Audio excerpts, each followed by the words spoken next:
The African savanna stretches endlessly, a sea of grass rippling under the weight of the wind. Here in this ancient theater, every sunrise marks the beginning of another battle, another story carved into dust and bone. Among the countless lions that roamed these plains, one name would rise above the rest, whispered with awe, fear, and hatred alike. Mr. T. He was born into a brotherhood. Part of the Mapogo coalition, 6 males bound by blood and destiny. From the beginning, he was different. His mane grew thick and dark, a crown of shadow that framed a face always set in defiance. While his brothers moved with unity, Mr. T burned with a restless fire. It was as if the savanna itself had chosen him for something more than survival.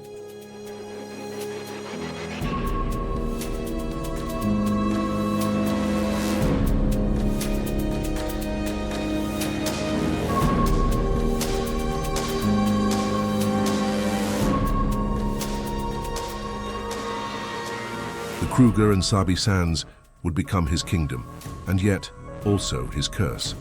For in the eyes of many, Mr. T was not merely a lion, he was a tyrant draped in fur. Wherever his paws pressed into the earth, fear followed. Rival males vanished, cubs were slaughtered, prides were torn apart. But before the world called him the most hated lion of Kruger, he was only a cub staring into horizons that promised glory. His journey had only just begun, and already the earth seemed to tremble at the sound of his roar. As Mr. T grew, his strength became impossible to ignore. The cub who once hid in the tall grass now walked with the certainty of thunder. His mane darkened, a black halo that set him apart even among his formidable brothers. In his eyes burned an impatience, a hunger that could not be satisfied with scraps or shadows. The coalition of 6, later remembered simply as the Mapogos, began to move as a single storm across the land. With each step, they challenged the fragile balance of the wild. Mr. T was not content to merely inherit territory. He demanded dominion. His voice, a deep and guttural roar, echoed across valleys and thorn thickets, a declaration that the world would bend or break before him. In those early conquests, he revealed the ferocity that would define him. Rivals that dared to resist were crushed with savage precision. Cubs that carried the blood of other males were silenced, their cries swallowed by the grass. To some, he was a monster. To others, he was the pure embodiment of survival's law. Power takes, weakness falls.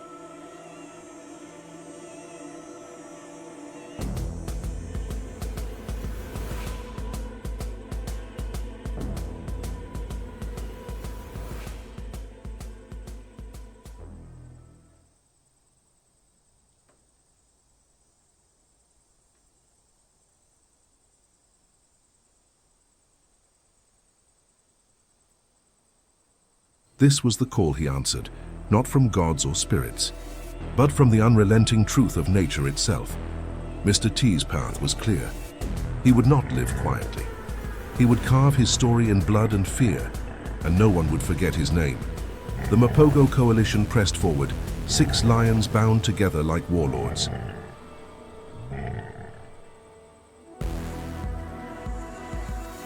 They crossed rivers, stalked through reed beds, and left behind a trail of silence where once other prides had thrived.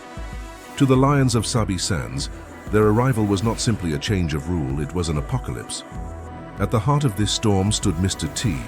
His mane hung heavy, darker than the twilight sky, and his temper was as sharp as the thorns that littered the savanna. Where others calculated, he struck. Where others hesitated, he lunged. And in his wake, nothing remained untouched. For the prides caught under the Mapogo rain, hope withered. Cubs, the fragile promise of another generation, were wiped out in ruthless efficiency. It was nature's cruel arithmetic. By ending the lives of rivals' offspring, the Mapogos ensured only their bloodline would survive. To human eyes, it seemed merciless. To Mr. T, it was destiny. Fear wrapped itself around his legend. Guides whispered stories of his ferocity. Rangers watched him stride through the grass with the swagger of a ruler who knew no challenger could match his fury. Yet with every conquest, hatred grew. He was no longer only a lion. He was the shadow in the tall grass, the tyrant whose roar announced death. And still, among his brothers, he was respected. To them, he was both shield and sword, a relentless protector who would not allow weakness to poison their bond. This duality defined him, hated by the world he dominated, yet essential to the coalition he defended. Thus the myth of Mr. T was born, not just a lion, but a force of nature cloaked in flesh and fury. At the height of their power, the Mapogos ruled like no coalition before them. Their territory stretched across valleys and rivers, covering nearly 70,000 hectares of wilderness. To hold such vastness was unheard of, yet these 6 brothers carved their dominion with tooth and claw. They moved as an army, coordinated and relentless. Buffalo fell beneath their united assault. Young giraffes collapsed in the dust under their weight. Even hippos were not safe from their hunger. They were no longer hunters bound by the limits of survival. They had become executioners of the savanna. Among them, Mr. T was the embodiment of their brutality. His dark mane flowed like a banner of war, his amber eyes burning with an intensity that unsettled even seasoned rangers. He fought with reckless ferocity, charging into conflicts where others might hesitate. He did not only kill, he crushed the spirit of his enemies. To the prides they conquered, the Mapogos were demons. Generations were ended overnight. Cubs disappeared, lionesses scattered, rival males fled in terror. Yet to their own lineage they were saviors. By clearing the land of competition, they secured survival for their blood, ensuring the next roar to echo from the grasslands would carry the voice of their descendants. It was here that the paradox of Mr. T deepened. He was both tyrant and guardian, destroyer and protector. To hate him was natural. To respect him was inevitable. His reign was not only about dominance, it was about rewriting the laws of the wild. For a time it seemed no force could stand against him. No reign lasts forever, not even one carved in blood and fear. The coalition that had once seemed untouchable began to feel the weight of destiny pressing against it. On the horizon came new rivals, younger, determined, and hungrier. They were known as the Majingilain, a coalition as fierce as the Mapogos themselves. The first great crack in the legend appeared when Kinky Tail, one of Mr. T's most loyal brothers, met his end in a violent clash. Surrounded by enemies, he fought with the same courage that had built the empire, but the numbers were against him. His death was more than a loss of a brother. It was the beginning of a prophecy fulfilled. Every empire eventually falls. For Mr. T, it was personal. The lion that had become known across the reserve as the most hated lion of Kruger now carried vengeance in his mane. His fury only grew, his battles even more savage. But hatred alone cannot hold back the tide. The Majingilain kept advancing, and whispers of decline followed the once invincible Mapogos. The downfall was approaching. The roar that had once silenced valleys began to sound like an echo fighting against time. His kingdom trembled, and for the first time, death was not something he brought, but something that stalked him. Was he truly the villain many believed? Or was he simply the embodiment of nature's harshest truth? What do you think? Was Mr. T a tyrant to be despised or a legend to be remembered? Share your thoughts in the comments below. The savanna is both cradle and grave, a place where glory rises with the sun and falls with the dusk. For Mr. T, the shadows grew longer with each passing season. The coalition that had once marched as 6 now dwindled. Brothers were scattered, some lost to battles, others to the silent claws of time. What remained was a lion scarred by war, carrying the burden of his own legend. He still walked with the arrogance of a king, but his steps carried the weight of solitude. Those who watched him sensed the change. His mane, once the banner of conquest, now hung heavy with age and struggle. Even among his brothers he seemed apart, driven by his own fire, unwilling to bow, unwilling to change. Here lay the paradox. The same ferocity that had made him feared now isolated him. To many he was beyond redemption, the tyrant whose name was etched in dread. To others he was a tragic hero, fighting not only rivals but the slow, inevitable betrayal of time. It was in this twilight that the legend sharpened. Whispers spread. The most hated lion of Kruger was losing his crown. And yet hatred and fear are not easily separated.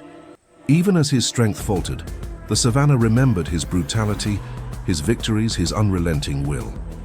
Do you believe nature punishes the powerful for their excess, or simply allows a new force to rise? Was Mr. T's downfall a punishment or an inevitability? Share your thoughts. Your perspective shapes how this story lives on. The sun rose heavy on the day that would end a reign. Mr. T, once untouchable, found himself surrounded by the Salati coalition, rivals younger and stronger, lions forged by the same ruthless law he had followed all his life. The air was thick with dust and tension, and for the first time the hunter became the hunted. He fought with the fury of a storm.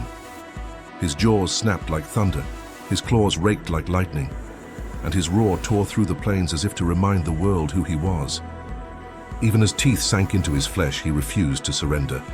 Pride held him upright when strength failed. Defiance kept him roaring when blood ran heavy on his mane. But nature has no memory of past glories. A bite to his spine brought him crashing down. The lion who had once ruled as the most feared, the most despised, the most unrelenting, the most hated lion of Kruger, now lay broken in the dust. His legs, once pillars of strength, no longer carried him. His roar, once the terror of the savanna, fell silent. This was not just a death. It was the collapse of an empire. The Mapogos, the coalition that had rewritten the laws of dominance, had lost their fiercest general. Guides and rangers who had followed his saga for years stood in awe, for they knew they were witnessing not merely the end of a lion, but the closing chapter of an age, and so his brutal downfall became legend. When you hear this story, do you feel sorrow for his fall or justice for his cruelty? Was his brutal downfall deserved, or was it the price every king must one day pay? Share your thoughts. I want to hear your verdict on the fate of Mr. T. The Savannah forgets nothing. Long after Mr. T's body returned to the earth, his shadow lingered in the whispers of grass and the silence of dawn. He was gone, but his story endured. Cubs carrying his blood still roam the land, their roars echoing fragments of his defiance. The balance he shattered was slowly restored, yet his legend refused to fade. To many, he remains a villain, a tyrant whose reign was soaked in blood and cruelty. To others, he is remembered as a warrior, the embodiment of nature's relentless law. Both truths coexist, as inseparable as light and shadow. He was destroyer and protector, demon and king, hated and admired, and so the tale of the most hated lion of Kruger. And his brutal downfall endures, passed from guide to traveler, from ranger to storyteller. In his rise and fall, we see reflected not only the savagery of lions, but the fragility of power itself.